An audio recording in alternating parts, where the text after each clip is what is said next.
What's in a name? That which we call a rose, by any other name, would smell as sweet.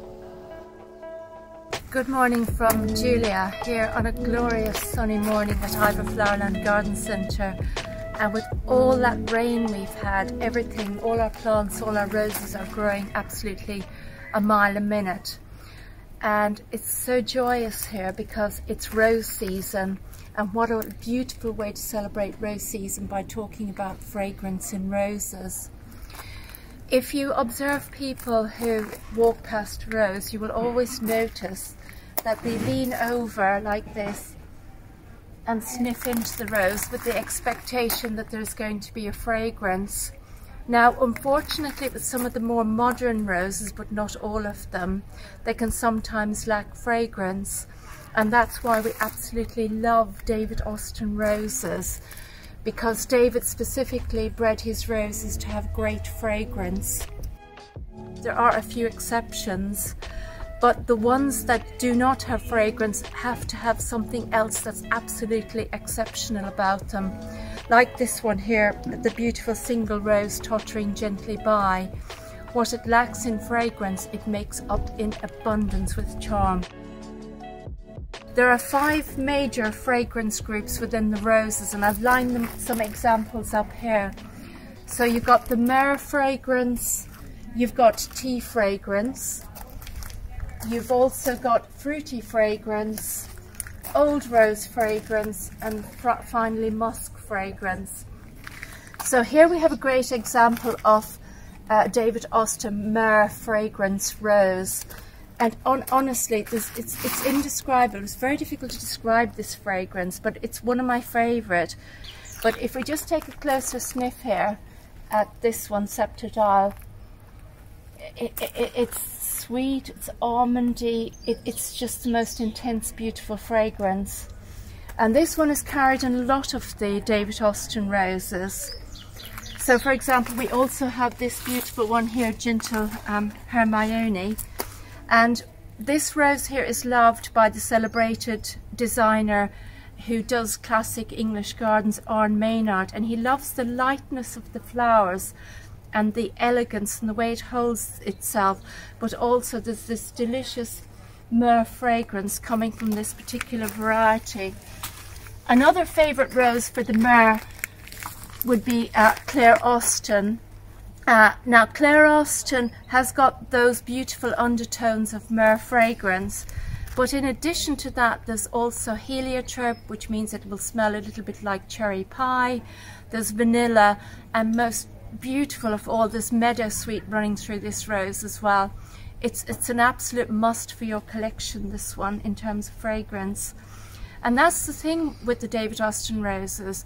In addition to having one of the major 5 fragrance groups within it, it also has nuances of other fragrance within the flower.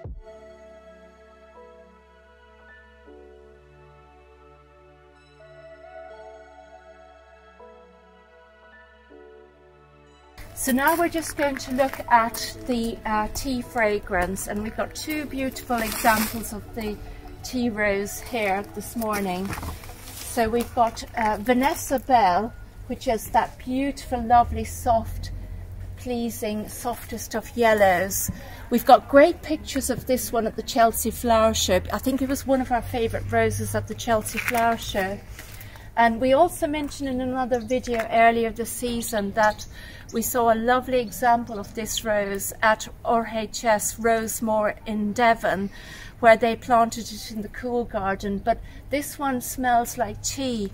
Now, people often wonder, where does the history, what does tea come from? And there is a little bit of confusion about where the origin of the tea fragrance comes from.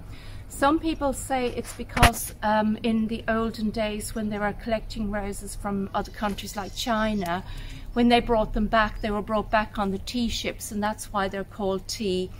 And other experts say it's because they actually smell like tea.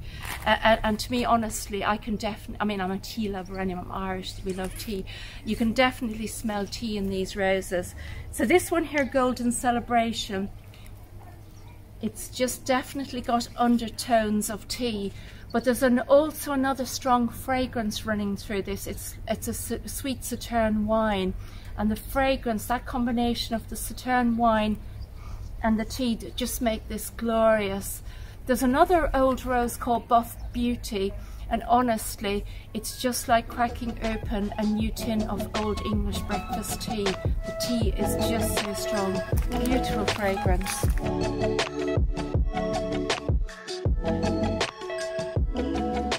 So here we've got one of David Austin's favourite roses, named after his granddaughter Olivia. You know, when it's named after one of the family, it's going to be an exceptional rose. And this one here has got a lovely fruity undertone to it. It's just the most amazing rounded shrub, full of flower over an extended period, and that lovely gentle pink colour. It's just a delightful rose. And here's another one that has got that lovely tea fragrance. It's called The Mill on the Floss, and this one here, with its fruitiness, it kind of smells like pear drops, an old sweetie shop. Lovely colour with the lighter pink and then the darker pink on the outer petals. And as you can see, they're just growing away like crazy in this sunshine. Harlow Carr. This particular one here is an example of the classic old rose fragrance. A lot of people really love old rose fragrance because it reminds them of their gran or an old secret garden from their past. And it's just the most deep, sumptuous, delicious fragrance ever. And to me, this one also has a spicy undertone, just like Persian cuisine food. There's just that lovely hint of spiciness within it. So then, even though it's got its major fragrance group, there's all these extra tones going on within the rose and great complexity of fragrance. So finally, the Generous Gardener. This one here can be a climber rose going really tall in your garden, or you can keep it low as a bush. But the Generous Garden is a great example of the musk fragrance within a rose. And actually the musk fragrance is slightly different, because the musk fragrance comes actually from the stamens at the middle of the flower, when the flower is fully open, and you can smell right deep into the rose. And to me that smells a little bit like orchard, like a fresh sort of autumnal kind of fragrance is the way I describe it. Now the Generous Gardener is an exceptional rose in terms of fragrance, and the reason for that is it's got the three major fragrance groups. It's got musk, myrrh and old rose running through it. And often the best time to smell these roses would be on a sunny evening. And on a sunny evening, the sun brings out all those oils and fragrances within the roses, and then you can actually smell the nuances of the fragrance. And when you're buying a rose, it's so important to actually smell the different examples and see which one you actually like. And sometimes you can only discern and approve of one fragrance when you've actually tested the other ones against that, so you make up your mind. Sometimes people are disappointed when they smell roses and they say, well, that one is supposed to be particularly strong of old rose, but I can't smell anything. There's oils within the rose, and when the rose opens, those oils vaporize gradually throughout the day. So earlier on in the morning, when a rose opens its flower first, the fragrance builds up and intensifies gradually. So over the first, say, 2 hours, the fragrance will be the most intense. Probably for about 4 hours you'll get a great fragrance. And then probably after 7 hours, the rose will still be intact, but there'll be very little fragrance. So it's very important when you're actually smelling the roses that you're actually smelling a rose that's only actually literally come out into flower, because otherwise you might think something hasn't got a fragrance where in fact it actually does. And there's another important factor too in terms of fragrance within roses. The weather the previous day has a great effect on the intensity of the fragrance. And the reason for that is, if it's a particularly sunny day the previous day, and the oils within the roses heated up, when it opens the following morning, there will be a greater intensity than if it was a cold day the previous day before it opened.